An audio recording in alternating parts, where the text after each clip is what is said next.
செல்லக்குட்டீஸ் பாருங்கள், இன்றைக்கி நாம் 5th ஸ்டாண்டர்ட் சமூக அறிவியல் பாடம் பார்க்க போகிறோம். பாருங்கள், இந்த வருஷத்துக்கான சமூக அறிவியல் புக்கு இதுதான். பாருங்கள், 2025-26 இந்த வருஷத்துக்கான புது பயிற்சி புக்கு. பாருங்கள், இந்த டேர்மில் நமக்கு 4 பாடம் இருக்குது. சரிங்களா? இதில் நாம் இப்போ நமது பூமி அப்படின்ற முதல் பாடத்தை பார்க்கலாம். பாருங்கள், நமது பூமி, நம்மளோட பூமியை பற்றி, நம்ம வாழ்ந்துட்டுருக்கோம் இல்லையா, அந்த பூமியை பற்றி விஷயங்களை இதில் கொடுத்துருக்காங்க. பாருங்கள், வானில் சூரியன் நிலையை காட்டும் அட்டவணை. சரிங்களா? இதில் என்ன கொடுத்துருக்காங்க, இதில் நம்ம நாளோட எழுதிக்கலாம். சூரிய உதயம், இந்த நாளில் சூரியன் எத்தனை மணிக்கு உதயம் ஆகுது, நண்பகல் எத்தனை மணி, சூரியன் மறையும் நேரம் எத்தனை மணி அப்படின்னு சொல்லி நம்ம அட்டவணைப்படுத்தணும். சரிங்களா? இது சும்மா ஒரு அப்ராக்சிமேட்டானது தான், கரெக்டான துல்லியமான கணக்கு கிடையாது. ஏன்னா இப்போது இங்கே நம்ம ஏதாவது ஒரு டேட் போட்டுக்கிறோம், அதில் காலையில் அதிகாலையில் சூரியன் எத்தனை மணிக்கு உதயம் ஆகுது அப்படின்றது. இது ஒவ்வொரு நாளும் ஒவ்வொரு மாதிரி மாறும். வெயில் காலங்களில் சீக்கிரமாக விடிஞ்சிரும். சரிங்களா? அதிகாலையில் சூரிய உதயம் சீக்கிரம் வந்துடும். மழை காலங்களில் அதுவே சூரிய உதயம் லேட்டாக வரும். சரிங்களா? அதே மாதிரி சூரியன் மறையும் நேரமும் அப்படி தான், ஒவ்வொரு நாளும் மாறுபடும். வெயில் காலங்களில் லேட்டாக சூரியன் மறையும். சரிங்களா? மழை காலங்களில் சீக்கிரமாகவே என்ன செஞ்சிடும், சூரியன் மறைஞ்சிரும். பாருங்கள், அடுத்து பாருங்கள், படிப்பேன் எழுதுவேன் அப்படின்ற தலைப்பில் பாடநூல் பக்கம் 143 உள்ள சூரிய குடும்பத்தில் என தொடங்கும் பத்தியை படித்து வினாக்களுக்கு விடையளிக்க அப்படின்னு கொடுத்துருக்கு. நம்மளோட புக்கில், பாட புக்கில் 143ஆம் பக்கத்தில் இருக்கக்கூடிய பத்திக்கிலிருந்து வினாக்கள் கேட்டிருக்காங்க. சரிங்களா? சூரிய குடும்பத்தில் மொத்தம் எத்தனை கோள்கள் உள்ளன? சூரிய குடும்பத்தில் மொத்தம் 8 கோள்கள் இருக்குது. சூரியனுக்கு அருகில் உள்ள கோள் எது? சூரியனுக்கு அருகில் உள்ள கோள் புதன். கீழ்காண்பனவற்றுள் கோள் அல்லாதது எது? சரிங்களா? எது கோள் இல்லைன்னு பாருங்க, சூரியன். வியாழனும் கோள் தான், பூமி, வெள்ளி, இது 3மே கோள்கள், சூரியன் மட்டும் நட்சத்திரம். சூரிய குடும்பம் என்றால் என்ன? சூரிய குடும்பம்னா என்னதுப்பா? சூரியனும் அதை சுற்றியுள்ள 8 கோள்களும் அதோட துணைக்கோள்கள், அதில் இருக்கக்கூடிய விண்கற்கள், அது எல்லாமே சேர்ந்தது தான் என்னது, சூரிய குடும்பம் அப்படின்னு சொல்லுவோம். சரிங்களா? இதில் உங்களுக்கு எழுதுறதுக்கு சுருக்க இதாக இருக்கணுன்றதுக்காக ஷார்ட்டாக கொடுத்துருக்கு. சூரியனும் அதை சுற்றியுள்ள 8 கோள்களும் சேர்ந்து சூரிய குடும்பம் ஆகும். சரிங்களா? இதில் 8 கோள்களும் அதன் துணைக்கோள்களும் சேர்ந்து சூரிய குடும்பம் ஆகும் அப்படின்னு நம்ம எழுதிக்கலாம். சரிங்களா? அடுத்து பாருங்கப்பா, கோள்களின் பெயர்களை எழுதுக. பாருங்க, சூரிய மண்டலத்தை அப்படி கொடுத்துருக்காங்க. பாருங்க, நடுவில் சூரியன் இருக்கா, சூரியனுக்கு அருகில் இருக்கக்கூடிய முதல் கோள், இந்த முதல் வட்டத்தில் இருக்கிறது என்னது அப்படின்னா பாருங்க, புதன். சரிங்களா? 2வது சுற்றுப்பாதையில் இருக்கக்கூடியது வெள்ளி, 3வது பூமி. சரிங்களா? சூரியன்லேருந்து 3வது இடத்துல நம்மளோட பூமி இருக்குது. அதுக்கடுத்து 4வது செவ்வாய், 5வது வியாழன், 6வது சனி, 7வது யுரேனஸ், 8வது நெப்டியூன். சரிங்களா? இதுக்கு முன்னாடி ப்ளூட்டோ அப்படின்னு சொல்லி இன்னொரு கோள் இருந்தது, இப்போ அது கோள் இல்லை அப்படின்னு சொல்லியிருக்காங்க. அதனால் நமக்கு இப்போ 8 கோள்கள் மட்டும்தான் இருக்குது. அடுத்து பாருங்கள், படிப்பேன் எழுதுவேன்ற தலைப்பில் பாடநூல் பக்கம் 147 உள்ள புதனும் வெள்ளியும் என தொடங்கும் பத்தியிலிருந்து சனி ஆகும் என முடியும் பத்தி வரை படித்து கீழ்காணும் வினாக்களுக்கு விடையளிக்க. சரிங்களா? இப்போ இதில் பாருங்கள், வெப்பமான கோள்கள் எவை அப்படின்னு கேட்டிருக்கு. எது ரொம்ப வெப்பமான கோள்கள்? புதன், வெள்ளி. ஏன் இது 2 ரொம்ப வெப்பமாக இருக்குது? இது 2மே சூரியனுக்கு அருகில் இருக்குது. சரிங்களா? சூரியனுக்கு ரொம்ப பக்கத்தில் இருக்கிறதுனால அதிக வெப்பத்தோடு இருக்குது. அடுத்து பாருங்கள், குளிர்ச்சியான கோள்கள் எவை? எது ரொம்ப குளிர்ச்சியான கோளாக இருக்கும் சொல்லுங்கள் பார்க்கலாம். கடைசியில் இருக்கிறது பாருங்கள், யுரேனஸும் நெப்டியூனும் சூரியன்லேருந்து ரொம்ப தூரம் இருக்கிறதுனால இங்கே வெப்பம் குறைவாக இருக்குது. அடுத்து மிகச்சிறிய கோள், இருக்கிற கோள்களில் மிகச்சிறியது புதன். மிகப்பெரிய கோள் எது? வியாழன். இரட்டை கோள்கள் யாவை? எது இரட்டை கோள்கள் அப்படின்னா வெள்ளியும் பூமியும். வளையங்கள் கொண்ட கோள் எது? வளையங்கள் கொண்ட கோள் எதுப்பா? சனி. இங்கே பாருங்கள், சனி கோள்களை மட்டும் சுற்றி ஒரு வளையம் இருக்கா. பாருங்கள், இங்கே கோள்கள் கொடுத்துருக்காங்களா, இந்த பக்கம் கோள்களின் தன்மைகள், கோள்களை பற்றின சில விஷயங்கள் கொடுத்துருக்காங்க. பாருங்கள், இதில் செந்நிற கோள், சிவப்பு நிற கோள் எதுப்பா? செவ்வாய். சரிங்களா? வளையங்கள் கொண்ட கோள் எது? நம்ம இப்போ தானே பார்த்தோம். வளையங்கள் கொண்ட கோள் எதுப்பா? சனி. நீலக்கோள், நீலக்கோள் எது?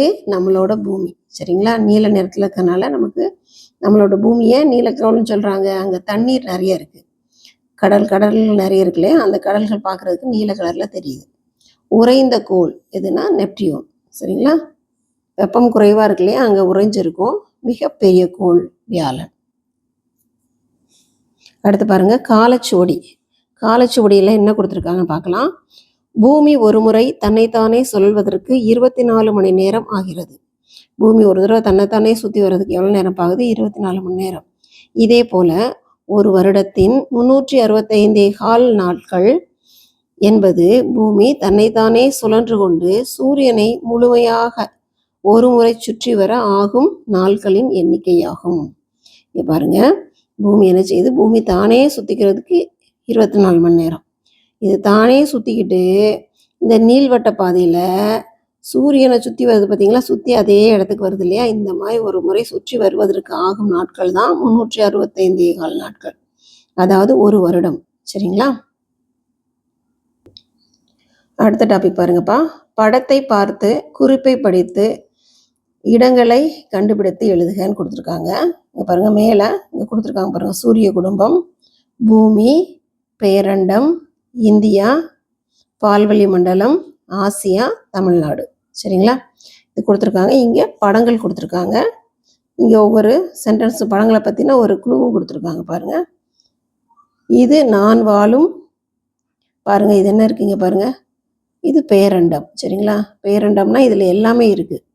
சூரியன் இருக்குது, கோள்கள் இருக்குது, துணைக்கோள்கள் இருக்குது, நிறைய இருக்குது. அதனால இது வந்து பாருங்கள், இது நான் வாழும் விண்மீன் திரள் மண்டலம். விண்மீன் திரள் மண்டலத்தை நம்ம என்ன சொல்லுவோம் அப்படின்னா பால்வெளி மண்டலம் அப்படின்னு சொல்லுவோம். சரிங்களா, அடுத்து பாருங்கள், இது நான் வாழும் சூரிய குடும்பம். இங்கே எல்லா கோள்களும் இருக்குது பார்த்தீங்களா, சூரியனோட சேர்ந்த சூரிய குடும்பம். அடுத்து பாருங்கள், இது நாம் வாழும் பூமி. இது நான் வாழும் கண்டம். நம்மளோட கண்டம் எதுப்பா? ஆசியா கண்டம். இது நான் வாழும் நாடு. நம்ம நாடு எது? இந்தியா. அடுத்து பாருங்க, நம்மளோட மாநிலம் தமிழ்நாடு, நம்மளோட மாவட்டம், நீங்கள் எந்த மாவட்டத்தில் இருக்கீங்களோ அந்த மாவட்டத்தோட பேர் எழுதணும். இது நம்மளோட ஊர். சரிங்களா, அடுத்த பாருங்கப்பா. படிப்பேன் எழுதுவேன்ல, பாடநூல் பக்கம் 146 உள்ள பத்தி மற்றும் படங்களை உற்று நோக்கி கீழ்காணும் வினாக்களுக்கு விடையளிக்கன்னு கொடுத்துருக்கு. தாத்தா இனியனை அழைத்து சென்று நுங்கு வாங்கி கொடுத்தார் எனில் இது எந்த பருவ காலம்? நுங்கு எப்படிப்பா இருக்கும்? குளிர்ச்சியாக இருக்கும். அப்போ நம்ம குளிர்ச்சியான ஒரு பொருளை வாங்கி சாப்பிட்றோம் அப்படின்னா அது என்ன காலமாக இருக்கும்? கோடை காலம். மழை பெய்ததால் ராணி குடைபிடித்து கொண்டு கடைக்கு சென்றாள் எனில் அது எந்த மாதமாக இருக்கும்? மழை காலம் எப்பப்பா நமக்கு? செப்டம்பர். சரிங்களா, ஏப்ரல், மே மாதம், மார்ச் இதெல்லாமே வெயில் காலம். பிப்ரவரி, மார்ச், ஏப்ரல் கிடையாது. கையல் தன் அப்பாவுடன் பள்ளிக்கு புறப்பட்டாள். அப்போது அவள் அம்மா குல்லாவையும் சொட்டரையும் மறக்காமல் அணிந்து செல்லுமாறு கூறினார். இந்த நிகழ்வு நடந்திருக்கும் காலம் எந்த காலம்? எப்பப்பா நம்ம குல்லாயும் சொட்டரெல்லாம் எப்போ போடுவோம்? குளிர்காலத்தில் போடுவோம். சரிங்களா, கோடை காலம் என்பது மார்ச் முதல் மே வரை உள்ள பருவமாகும். சரிங்களா, அடுத்து பூமியில் பருவ காலங்கள் எவ்வாறு ஏற்படுகின்றன? பூமியில் பருவ காலம் எப்படிப்பா மாறுது? எதனால் ஏற்படுது அப்படின்னா, பூமி தனது அச்சில் 23 டிகிரி சாய்வாக அமைந்துள்ளது. பூமி வந்து அதோட அச்சில் நேராக இல்லை, 23 டிகிரி சாஞ்சிருக்கு. சரிங்களா, அப்படி சாஞ்சிருந்து தன்னைத்தானே சுழன்று கொண்டு சூரியனையும் சுற்றி வருவதால் பருவ காலங்கள் ஏற்படுகின்றன. சரிங்களா, இந்த 3 நிகழ்வு காரணமாக தான் என்ன செய்யுது? அதாவது பூமி தன்னோட அச்சிலிருந்து சாஞ்சிருக்கிறது ஒரு காரணம், பூமி தன்னைத்தானே சுற்றுறது ஒரு காரணம், தன்னைத்தானே சுற்றிக்கிட்டு சூரியனையும் சுற்றி வருது. சரிங்களா, இந்த 3 காரணங்களால் தான் நமக்கு பருவகாலங்கள் மாற்றங்களும் ஏற்படுது. அடுத்த தலை பாருங்கப்பா. பூமியில் உண்டாகும் கீழ்காணும் மாற்றங்களுக்கு காரணமான இயக்கத்தை டிக் செய்கன்னு கொடுத்துருக்கு. சரிங்களா, நம்ம ஏற்கனவே பார்த்தோம், பருவகாலங்கள் மாற்றங்களுக்கு பூமியின் சுழற்சி, பூமி எப்படி சுற்றுது அதை வச்சு தான் என்ன செய்யுது?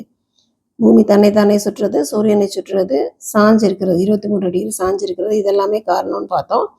பாருங்க, சூரிய உதயம், சூரியன் உதிக்கிறதுக்கும் சூரியன் மறைகிறதுக்கும் பூமியோட சுழலும் தன்மை தான் காரணம். சரிங்களா, அடுத்து பாருங்க, மழை பெய்யறதுக்கு முதல்ல சுழலுதல் அப்படின்னா என்ன, சுற்றுதல் என்ன அப்படின்னா என்னன்னு பார்த்துக்கோங்க. சுழலுதல் அப்படின்னா தன்னைத்தானே சுற்றுறது. சரிங்களா, பூமி தன்னைத்தானே சுற்றுறதுக்கு சுழலுதல் சொல்லுவோம்.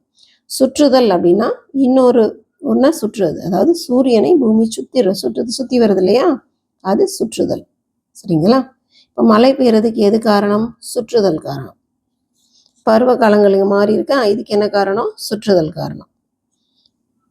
இங்கே பாருங்க, நிலவு வருது, வளர்பிறை தேய்பிறையெல்லாம் வருது இல்லையா, இதுக்கு என்ன காரணம்? சுழலுதல். சரிங்களா?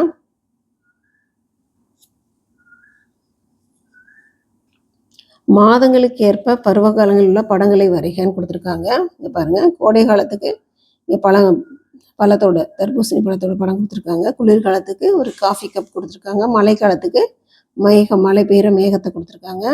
பாருங்கள், ஜூன் மாதம் என்ன காலம் அப்படின்னா நமக்கு மழை காலம். அடுத்து பாருங்கள், மார்ச் மாதம் வெயில் காலம் ஆரம்பிச்சிருது, இது வெயில். அடுத்து பிப்ரவரி குளிர்காலம், அதனால் கப்பு போட்டிருக்கோம். அடுத்து ஜூலை மழைக்காலம், டிசம்பர் குளிர்காலம். படிப்பேன், எழுதுவேன். பாடநூல் பக்கம் 148 உள்ள நில வரைபடத்தை பார்த்து பின்வரும் வினாக்களுக்கு விடையளிக்க அப்படின்னு கொடுத்துருக்காங்க. பாருங்கள், ஐரோப்பா, ஆப்பிரிக்கா மற்றும் அமெரிக்கா கண்டங்களுக்கு இடையே உள்ள பெருங்கடல் எதுன்னு கேட்டிருக்காங்க. இங்கே பாருங்கள், கீழே மேப் கொடுத்துருக்காங்க. பாருங்கள், இப்போ நம்ம என்ன பார்த்தோம்? ஐரோப்பா, ஆப்பிரிக்கா, அமெரிக்கா. இதில் பாருங்கள், ஐரோப்பா, ஆப்பிரிக்கா, அதுக்கப்புறம் அமெரிக்கா. சரிங்களா? இந்த மூணுக்கு நடுவில் இங்கே இருக்கிறது என்ன அப்படின்னா, இங்கே வந்து அட்லாண்டிக் பெருங்கடல் இருக்குது. இங்கே என்ன இருக்குது? ஐரோப்பா, ஆப்பிரிக்கா, அமெரிக்கா. இந்த இடைப்பட்ட இது வந்து என்ன கடல் அப்படின்னா அட்லாண்டிக் பெருங்கடல். சரிங்களா? அதுக்கடுத்து பாருங்கள், பசிபிக் பெருங்கடலுக்கு அருகில் அமைந்துள்ள கண்டம் எது? பசிபிக் பெருங்கடலுக்கு பக்கத்தில் என்னென்ன இருக்குது அப்படின்னா, பசிபிக் பெருங்கடல் இங்கே இருக்குது. சரிங்களா? இது வந்து பூமி அந்த பக்கம் இருக்கும்போது இதுவும் இந்த பின்னாடி வந்துடும். அப்போ இங்கேயும் பசிபிக் பெருங்கடல், இதுவும், இது ரெண்டுமே ஒரே கடல் தான். சரிங்களா? இதுக்கு பக்கத்தில் என்னென்ன கண்டங்கள் இருக்குது பாருங்கள். ஆசியா இருக்குது, ஆஸ்திரேலியா இருக்குது, அமெரிக்கா. சரிங்களா? இதை வட அமெரிக்கா, தென் அமெரிக்கான்னு எழுதிக்கலாம். பாருங்கள், பசிபிக் பெருங்கடலுக்கு அருகில் உள்ள கண்டங்கள் எது? ஆசியா, ஆஸ்திரேலியா, வட அமெரிக்கா, தென் அமெரிக்கா. சரிங்களா? இந்திய பெருங்கடலுக்கு அருகே உள்ள கண்டங்கள். இந்திய பெருங்கடல் எங்கே இருக்குது பாருங்கள். நம்மளோட இந்திய மேப் இருக்குது, இந்த இருக்குது இந்திய பெருங்கடல் இங்கே கீழே இருக்குது. சரிங்களா? இந்திய பெருங்கடலுக்கு அருகில் என்னென்ன இருக்குது? இது நம்மளோட ஆசியா கண்டம், இந்த பக்கம் ஆப்பிரிக்கா, ஆஸ்திரேலியா. சரிங்களா? இந்த 3 கண்டங்களும் இந்திய பெருங்கடல். இது இந்திய பெருங்கடல், இந்த 3 பக்கத்தில் இருக்கக்கூடிய கண்டங்கள். அடுத்து பாருங்கள், மிகப்பெரிய கண்டம் எது? ஆசியா. நம்மளோட ஆசியா கண்டம் தான் மிகப்பெரிய கண்டம். அடுத்து மிகச்சிறிய கண்டம் எதுனா ஆஸ்திரேலியா. கீழே கண்டங்களோட பெயர் எழுதியிருக்காங்க. வட அமெரிக்கா, தென் அமெரிக்கா, ஐரோப்பா, ஆப்பிரிக்கா, ஆசியா, ஆஸ்திரேலியா. அடுத்து பாடநூல் பக்க எண் 148 உள்ள நில வரைபடத்தை பார்த்து பின்வரும் வினாக்களுக்கு விடையளிக்கன்னு கொடுத்துருக்காங்க. பாருங்கள், இதில் வட அமெரிக்காவிற்கும் ஐரோப்பாவிற்கும் இடையில் அமைந்துள்ளேன், நான் யார்? வட அமெரிக்காவிற்கும் ஐரோப்பாவிற்கும் இடையில் அமைந்துள்ளேன், நான் யார்? அட்லாண்டிக் பெருங்கடல். ஆப்பிரிக்காவிற்கும் ஆஸ்திரேலியாவிற்கும் இடையில் அமைந்துள்ளேன், நான் யார்? இந்திய பெருங்கடல். வட அமெரிக்கா, ஆசியா மற்றும் ஐரோப்பாவிற்கு மேலே அமைந்துள்ளேன், நான் யார்? ஆர்க்டிக் பெருங்கடல். வட அமெரிக்காவிற்கு மேற்கிலும் ஆசியாவிற்கு கிழக்கிலும் உள்ள பெருங்கடல் நான் யாருன்னா பசிபிக் பெருங்கடல். அண்டார்டிகாவிற்கு மேலே அமைந்துள்ளேன், நான் யார் அப்படின்னா தென் பெருங்கடல். சரிங்களா? நீங்கள் இந்த படங்களை வச்சு, இந்த கண்டங்கள் குறிச்சிருக்காங்களே, இந்த படத்தை வச்சுக்கிட்டே நீங்கள் என்ன செஞ்சிடலாம், என்னென்ன பெருங்கடல்கள் எந்தெந்த இடத்துல இருக்குது அப்படின்னு சொல்லி என்ன செஞ்சீங்கன்னா பார்க்கலாம்.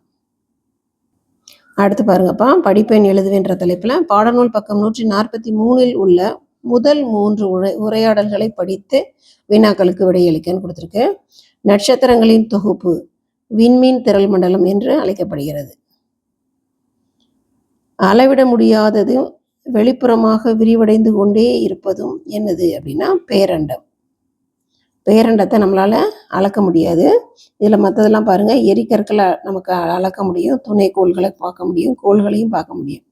நம்மளால் அளவிட முடியாதது எதுப்பா? பேரண்டம். நமது விண்மீன் திரள் மண்டலத்தின் பெயர் என்னது? விண்மீன் திரள் மண்டலத்தை நம்ம என்னன்னு சொல்லுவோம்? பால்வழி மண்டலம். பேரண்டத்தில் காணப்படுவனவற்றை பட்டியலிடுக. பேரண்டத்தில் என்னெல்லாம் இருக்குது அப்படின்னு கேட்டிருக்காங்க. பாருங்கள், விண்மீன் திரள் மண்டலம், விண்மீன்கள், கோள்கள், குறுங்கோள்கள், வால் நட்சத்திரங்கள், விண்கற்கள், எரிகற்கள், துணைக்கோள்கள். சரிங்களா? இது எல்லாமே பேரண்டத்தில் இருக்கு. அடுத்து பாருங்க, ஒளிந்துள்ள வான் பொருட்களை கண்டுபிடித்து வட்டமிடுகன்னு கொடுத்துருக்கேன். பாருங்க, செவ்வாய், கோள்கள், பூமி, சூரியன், குறுங்கோள்கள், ஏரிக்கற்கள். அதுக்கடுத்துங்க பாருங்க, வால் நட்சத்திரம் இங்கே இருக்கு, விண்கற்கள், துகள்கள், துணைக்கோள்கள், விண்மீன்கள், வெள்ளி. இது பால்வெளி மண்டலம். அடுத்து பாருங்க, வரிசைப்படுத்துகின்றது பாருங்க. இதுல பால்வெளி மண்டலம், சூரிய குடும்பம், பேரண்டம், பூமி இதை கொடுத்துருக்காங்க. மேலே பெரியதுல இருந்து சிறியது வரைக்கும் வரிசைப்படுத்த சொல்லியிருக்காங்க. சரிங்களா? இருக்கிறதுலே பெருசு எதுப்பா? பேரண்டம். சரிங்களா? பேரண்டதுக்கு அப்புறம் என்னது? பால்வெளி மண்டலம். பால்வெளி மண்டலத்தை விண்மீன் திரள் மண்டலம் ரெண்டு ஒன்று தான். இங்கே இருக்கிறனால நம்ம பால்வெளி மண்டலம்னு எழுதணுங்க. அதுக்கு அடுத்து பாருங்கப்பா, இது எழுதியாச்சு பாருங்க. இப்போ பேரண்டம் நம்ம எழுதியாச்சு. நம்ம இப்போது பேரண்டம் எழுதியாச்சு, அடிச்சிடலாம். அடுத்து பால்வெளி மண்டலம் எழுதியாச்சு. அதுக்கடுத்து இருக்கிறதுல பெருசு எதுப்பா? சூரிய குடும்பம். அதுக்கடுத்து தான் பூமி. சரிங்களா? இதை நம்ம பால்வெளி மண்டலம்னு எழுதிக்கலாம், இல்லைன்னா திரள் ரெண்டுமே ஒன்று தான். அடுத்த தலைப்பு, நானே உருவாக்குவேன். உனக்கு பிடித்த கோளை வரைந்து தானியங்களை ஒட்டி அக்கோளை பற்றி எழுதுகன்னு இருக்கு. நாம் இங்கே பூமியோட படத்தை வரைஞ்சி பூமியை பற்றி எழுதலாம். அடுத்து பாருங்கப்பா, வளரறி மதிப்பீடு. சரியான விடையை தேர்ந்தெடுத்து கீழே கொடுக்கப்பட்டுள்ள விடைத்தாளில் நிழலிடுகன்னு கொடுத்துருக்காங்க. நீலக்கோள்னா என்னதுப்பா? அது நம்மளோட பூமி. காலையிலும் மாலையிலும் நீங்கள் என்னை வானத்தில் பார்க்கலாம். நான் சூரிய குடும்பத்தில் 2வது உள்ள மிக வெப்பமான கோள். நான் யார்?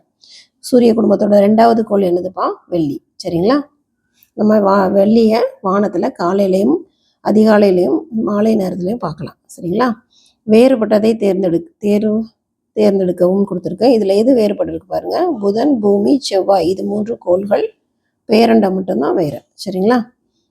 செவ்வாய் சிவப்பு, பூமி நீலம். சரிங்களா? நீல நிறக்கோள் பூமி. கபிலனுக்கு 3ஆம் பருவ தேர்வு முடிந்த பின் விடுமுறை விடப்பட்டது. விடுமுறைக்கு பாட்டி வீட்டிற்கு செல்ல பருத்தி ஆடைகளுடன் தயாரானான். அவ்விடுமுறையில் வரும் பருவ காலம் எது? பருத்தி ஆடைகளை நம்ம எப்போ அணிவோம்ப்பா? கோடை காலத்தில். சரிங்களா? உலகில் உள்ள கண்டங்கள் மற்றும் பெருங்கடல்களின் எண்ணிக்கை முறையே 7 மற்றும் 5. சரிங்களா? கண்டங்கள் 7, பெருங்கடல்கள் 5. கன்னியாகுமரி கடற்கரையில் சூரிய உதயம் மற்றும் மறைவினை பார்க்க சுற்றுலா பயணிகள் குவிந்தனர். இந்நிகழ்வுடன் தொடர்புடைய பூமியின் இயக்கத்தை தேர்ந்தெடுக்க. பூமி எதனால சூரிய உதயம் சூரிய மறைவு ஏற்படுகிறது? நம்ம ஏற்கனவே பார்த்தோம், சுழலுதல். சரிங்களா?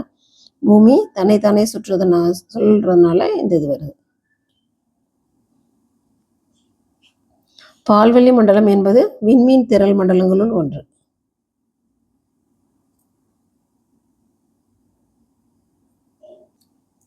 பாருங்க, பால்வெளி மண்டலம் அப்படின்னா விண்மீன் திரள் மண்டலம். ஆனால் பால்வெளி மண்டலத்தில் என்ன இருக்கு? விண்மீன்கள்.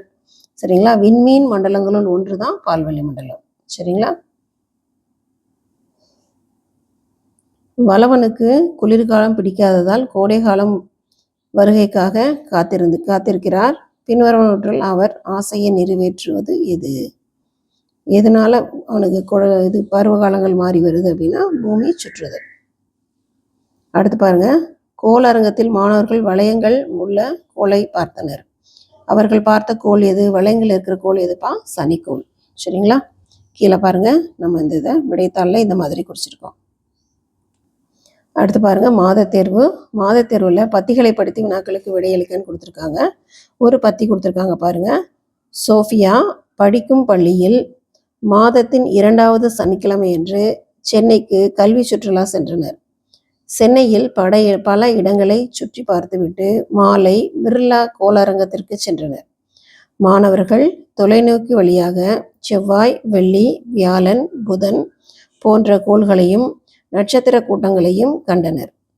அங்குள்ள 360 டிகிரி கோண வானத்திரையரங்கில் வானம், சூரிய குடும்பம், பால்வெளி மண்டலம், விண்கற்கள், ஏரிக்கற்கள், வால் நட்சத்திரங்கள் போன்ற பல்வேறு பேரண்ட நிகழ்வுகள் பற்றிய காணொளியை கண்டு வியந்தனர்.